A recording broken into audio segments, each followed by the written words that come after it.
Good morning, you guys. It's 5:45 in the morning, and before I go to Pilates, I wanted to go more into this book.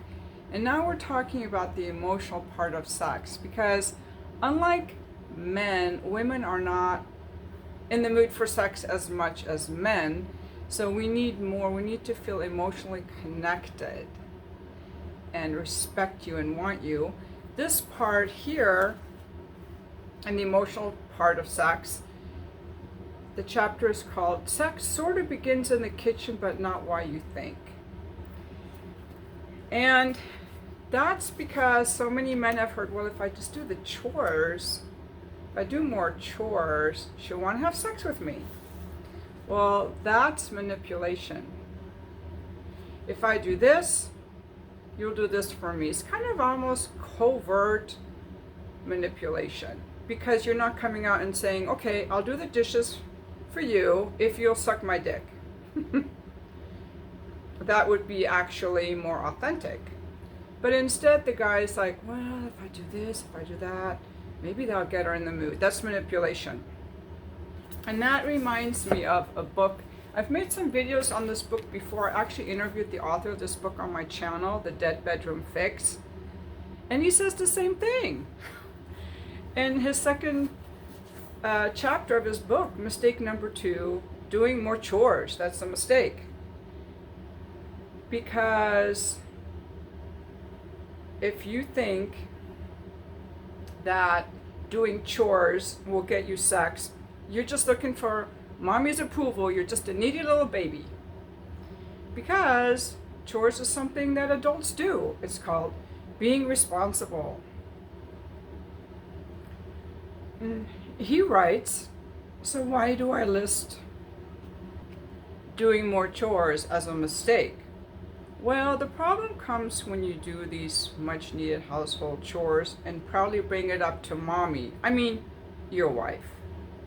Honey, I put away the dishes for you. Well, whoop-de-fucking-do, little man. Welcome to adulthood. Want a cookie? No, you want love and affection. It's obvious. It's extremely needy behavior. It's a giant turn off.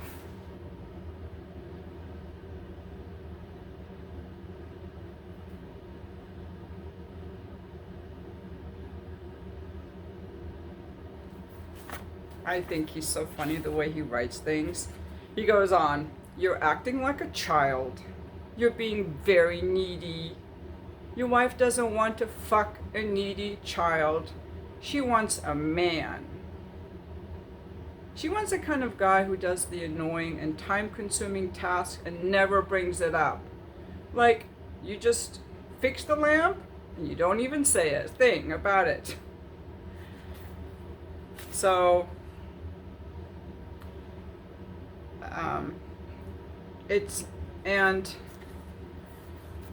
he goes on to say that you're doing things for mommy's approval. It's obvious, it's needy, and it's weak.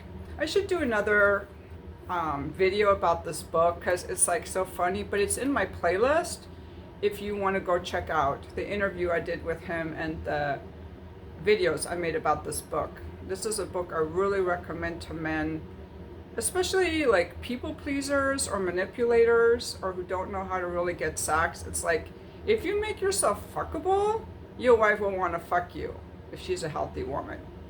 But doing things like doing to get is such a turnoff and it's so obvious. Okay, so don't do to get. Let's go back to this book now, okay? So they're saying just doing housework, turn her on. This message of do X so she'll do Y is really widespread. And when it's presented that way, the emphasis is on the wrong place. This question coming up kind of reminds me of a comment that a gentleman had left on my video. One of my videos recently, I made a whole response video to it. And he said, I did ask my wife what I could do to get her in the mood, and she just seemed annoyed by the question. And I really appreciated his straightforward way of wanting to know what turns her on. And I also understood why she might have responded the way she did, because it depends on if you guys are already having like a very yummy sexual relationship and you go, hey, what else do you like that turns you on? But if she gets the sense that you're asking as a manipulation tactic, it can backfire. And here in this book, they give that same example. A woman wrote to them and said, I'm struggling to make my list of what makes me feel in the mood. I feel like my suggestions are treated as a magic formula to make me excited about having sex. If I ask my husband to be more helpful, I might notice he's washing dishes or helping out more. But if that doesn't result in enthusiastic sex, he's resentful and irritated. He frequently compliments me on my looks, but it always feels like a prelude to getting something in bed. I don't even want to suggest anything else, because if he starts doing it, he'll be expecting something in return. Maybe that's not really true, but if it feels that way, it's hard to know how to move forward. So, the author's right. If you compliment her on her looks as a ploy to get sex, she'll never really believe that you think she's pretty. If you help around the house because you hope to get sex, she'll be left feeling that you actually expect her to do all the housework. But more than that, I think it's manipulative. If you do things with the expectation that you will get sex, you paint those acts of service as something that she should be grateful for. Or I'm going to add that she owes you. I'll do this, now you owe me. That's not a relationship, that's more like a transaction, but it's a covert transaction because you're not being authentic. You're not saying, hey, I'll do the dishes so you'll suck my dick. You're just doing the dishes, hoping she'll suck your dick. It's covert. It's manipulative. It's not straight up front. But she can feel it. She can feel it, okay? So that's why it doesn't work. Manipulation doesn't make people feel closer. It makes them feel manipulated. And that is not the way to get someone in the mood. Kindness isn't kindness if you're doing it to get something. It's manipulation. She will see right through your ulterior motive, and that will not boost her libido. But this X leads to Y thinking is really problematic as well, because it depicts sex as something that you want to do and she doesn't. If women hear this, it's no wonder their libido gets lower and lower. Paint sex as transactional instead of relational. Something that she'll do because you did this. That's transactional. It's not relational. Women are trying to tell us, if we will listen, that they consider housework a turn on if we approach it correctly, guys. When a man does the dishes because he's a responsible, decent human being who wants to be a true partner in the marriage, okay, she will feel supported and valued, which will help her desire him more. I'm going to add that it makes him more manly. It makes him, because an accountable man who isn't looking for approval is hot. I think a man who just does things because he wants to and sees it needs to be done makes him more attractive, because he's this autonomous, functional, competent, accountable being. So that, I think, makes him more attractive. And they go on in the book to say she will feel like she has a true partner because she's not exhausted, not because she has to pay him for his good behavior. They go on to talk about another problem about in this chapter about how sex begins in the kitchen, is when you help out by being accountable and remembering what needs to be done, you're also removing the mental and emotional load. There's a whole long part in this chapter about a woman's mental and emotional load, and the idea that women multitask. We don't actually multitask. Our brains are not able to, we're not a supercomputer, but we keep more things in our mind because we have to. And keeping all these lists in our mind, when we have a husband who doesn't, puts more of the mental load on us. And all of these thoughts are libido killers. A stressed out woman is not in the mood for sex. Like, a lot of men will want sex when they're stressed. Unless they're too stressed, then they don't want it. But if they're stressed, sex can be relaxing. But a stressed woman does not want sex. She's disconnected from her body. She's thinking, she's responsible, and maybe slightly resentful that the man is being incompetent. I will tell you, and I was an escort for many years, and I had to get myself in the mood for men, and I know about how feeling desired gets me in the mood, and how incompetence and helplessness would turn me off. Someone was incompetent or helpless during the booking process, I wouldn't even want to see them. So as a woman, I can relate to this, and if the woman has to carry all the mental load because the guy's forgetful, quote unquote, he doesn't want the responsibility of remembering things, she's not going to be in the mood. And so here they give an example of a couple they'll call Sandra and Mark. And Mark is going to take the kids for the morning while Sandra can just go on an outing. And so she leaves him at home with the kids, and as she walks out the door, she says, "Remember to get the clothes out of the dryer when the load is done." Okay? Now Mark's just having a fun day with the kids, and he's a great fun dad. There's nothing wrong with Mark, okay? He makes them a pancake breakfast, and they go on a bike ride, and the kids are all happy, and Sandra comes home a few hours later, and then she starts to make lunch when she notices that the birthday present for her son Brian's friend is still sitting on the kitchen counter unwrapped. And they have to leave in 2 hours. Well, that's okay, she thinks, I'll just do it. As she fetches the wrapping paper, she sees Brian's science fair project on the dining room table, untouched. She thinks, didn't Mark get Brian to work on the science fair project? We won't have time to work on it tomorrow, and it's due Monday.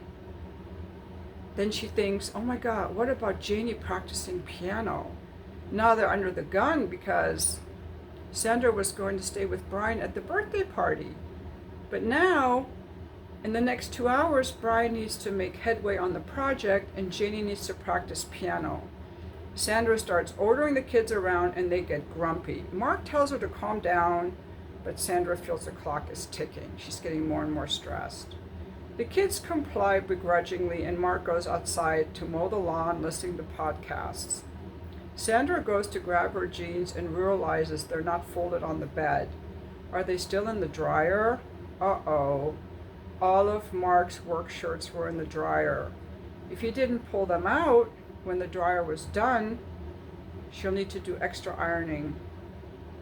She checks the dryer. Yep, the laundry is still there. Mark's done mowing the lawn and he calls out, "Oh, hon, I forgot to tell you. My sister called this morning. She wants to know what venue we should book for Mom and Dad's 40th anniversary party." "What did you tell her?" Sandra yells back. "Oh, honey, I told her you'd call her back." But they're your parents, Sandra thinks.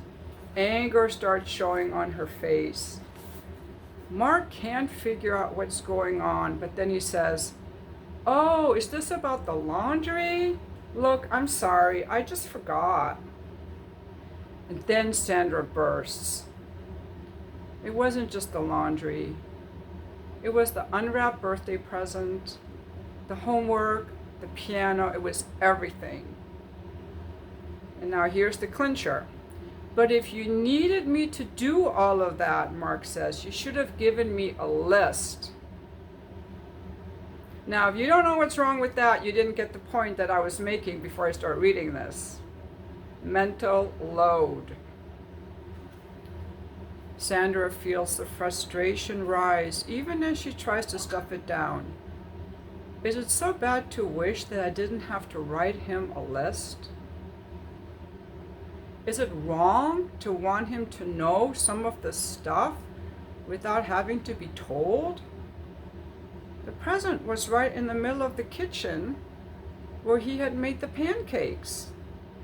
They had talked about the science fair project last night at dinner. It was all over the dining room table.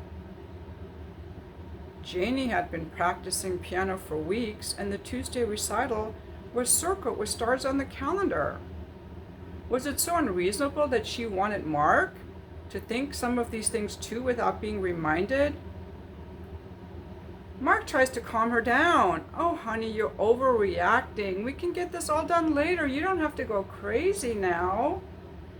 But when is this magical later when everything is supposed to get done? Why didn't Mark realize that their schedule was tight this weekend? Why did she always carry the mental calendar? And that's mental load. Always feeling like you have to carry everyone's calendar and the family to-do list in your head, always remembering what everyone else needs to get done. And studies have shown that women tend to carry far more mental load than men do. And here's something interesting, how we always assume that women are better multitaskers than men. They're not, they simply have more practice at it. They assume more responsibility for all of these tasks that go into running a family. They get good at multitasking because they have to, and it's exhausting. Now, I was married to a guy that I didn't have to babysit and be his mommy, because nobody wants to fuck a little boy, a healthy, needy little boy. Okay, so I didn't experience this, but I would be really frustrated with a guy like this. Now here's an interesting point. Having a million things in your head all the time, the piano recital, and having to stay on top of your kids practicing, the ironing, the science fair project, the birthday party, the homework, the housework, the grocery list, makes it hard to relax enough for the libido to kick in. We've often wondered whether it's even true that men have a higher libido than women, or whether women simply carry so many thoughts in their head all the time that sexual desire simply gets pushed out. So what the couple who wrote this book does, they each have their own areas in their lives that they're responsible for so that no one has to carry all the mental load. He plans the vacations and does the finances, she plans the meals and stuff with the kids, and so on. And that leaves breathing room. When you have time to breathe, libido can grow. And I would also say creativity, because you can't be in your head all the time and be in your body. So that makes a woman feel supported. So what we talked about today was sex begins in the kitchen, but only because if you're married to a guy who's actually an adult, who contributes, if he's a functional, competent adult, he's helping in the kitchen, he's carrying the mental load, and that leaves room for the woman to find her libido. But if he's doing to get, and he's relying on her to remember everything that needs to be done in the household, it's kind of a turn-off. It puts a lot of mental and emotional load on her, and those are libido killers. So we will continue more in the next video. I have to go to Pilates now, and thank you for watching my video.